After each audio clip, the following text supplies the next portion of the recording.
बिस्मिल्लाहिर्रहमानिर्रहीम। दोस्तों, जैसे ही हर साल बकरीद का त्यौहार करीब आता है, ये चर्चा शुरू हो जाती है कि इतने सारे बकरे जो मुसलमान लोग काटते हैं, इसका काटा जाना कहाँ तक सही है। और फिर टीवी पर डिबेट और लेख लिखे जाते हैं अखबारों में। इस बात के मेरे पास कई जवाबात हैं। उनमें से कुछ जवाबात आपके सामने शॉर्ट में पेश कर रहे हैं। बाद में कभी मौका हुआ तो इनको डिटेल में भी आपके सामने पेश करेंगे। जवाब नंबर 1, आप मुसलमानों ही के पीछे क्यों इतना पड़ते हैं? अगर आपको जीव हत्या रोकनी है तो सबसे पहले आपको चाइनीज लोगों से, यानी चाइना के लोगों से बात करनी चाहिए और उन्हें समझाना चाहिए, क्योंकि वो तो सांप, बिच्छू, कुत्ते, बिल्ली, कीड़े मकोड़े सब कुछ खा जाते हैं और जितनी जीव हत्या चाइना में होती कहीं नहीं होती। तो आपको सबसे पहले उन लोगों को समझाना चाहिए। जवाब नंबर 2, अगर आपको यह लगता है कि मुसलमान लोग ही दुनिया में गोश्त खाते हैं तो यह आपकी गलतफहमी है। दुनिया में ईसाई लोग भी हैं, यहूदी लोग भी हैं और भी दूसरे धर्मों के मानने वाले, यहां तक कि बहुत सारे अब दुनिया में नास्तिक हैं, यानी वो लोग हैं जो किसी भी खुदा या ईश्वर या गॉड को नहीं मानते। वो सब भी गोश्त खाते हैं और उनकी भी बहुत बड़ी पॉपुलेशन है, बहुत बड़ी तादाद है। तो आप चाहिए उनको समझाइए, उनसे भी तो कहिए। और आपको बता दें, अगर आपको ये लगता है कि दुनिया में सबसे ज्यादा मुसलमान लोग गोश्त खाते हैं तो ये भी आपकी गलत फहमी है।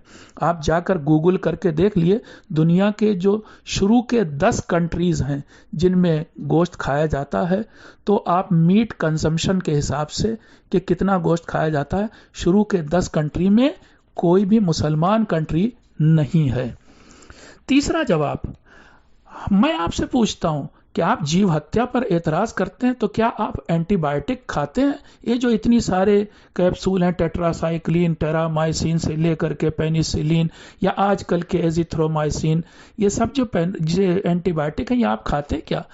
आपको मालूम होना चाहिए इन एंटीबायोटिक से हमारे बदन में जो बैक्टीरिया है उनको मार दिया जाता है।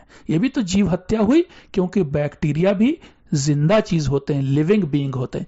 एक एंटीबायोटिक की गोली करोड़ों बैक्टीरिया को मार देती है।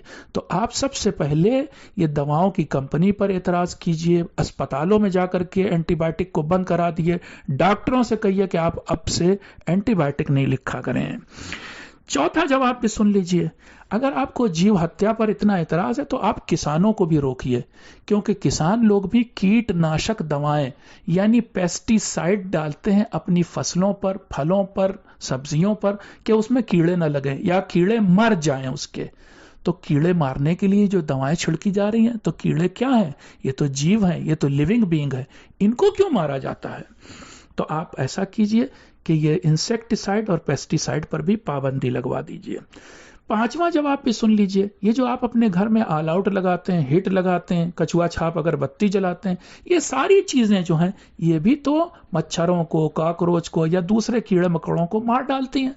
तो इनकी कंपनी को भी बंद करवाइए, क्योंकि ये भी तो जीव हत्या करते हैं सीधे सीधे। तो इनके ऊपर भी आपको एतराज होना चाहिए। और एक और जवाब सुन लीजिए, जिस तरह आपकी निगाह में मुसलमान लोग गुनाहगार हैं कि वो इतने बकरे काटते हैं और उनका गोश्त खा जाते हैं, वो तो मुसलमान लोग तो साल में एक दिन, बकरीद के दिन ऐसा करते हैं कि बकरे काटते हैं और खाते हैं। लेकिन आप, मालूम है, जैनी लोगों की निगाह में आप गुनाहगार हैं, यानी जैन धर्म के मानने वालों की निगाह में आप गुनाहगार हैं, क्योंकि आप आलू खाते हैं, आप मूली खाते हैं, आप गाजर खाते हैं, आप बैगन खाते हैं, आप गोभी खाते हैं, आप अमरूद खाते हैं। ये सारी चीजें खाना जैन धर्म में पाप माना जाता है, क्योंकि इससे भी जीव हत्या होती है। आप उनके बारे में जाके पढ़िए कि जैन लोग इन चीजों को क्यों नहीं खाते। तो कुल मिलाकर के आप लोग जैनियों की निगाह में गुनाहगार हैं, पापी हैं। आप भी पाप करना छोड़ दीजिए और आलू, गोभी, बैगन, गाजर, मूली ये सब खाना छोड़ दीजिए, तब जीव हत्या कहीं रुकेगी। मैं समझता हूं मेरी बात क्लियर हो गई होगी। अपनी दुआओं में याद रखिएगा।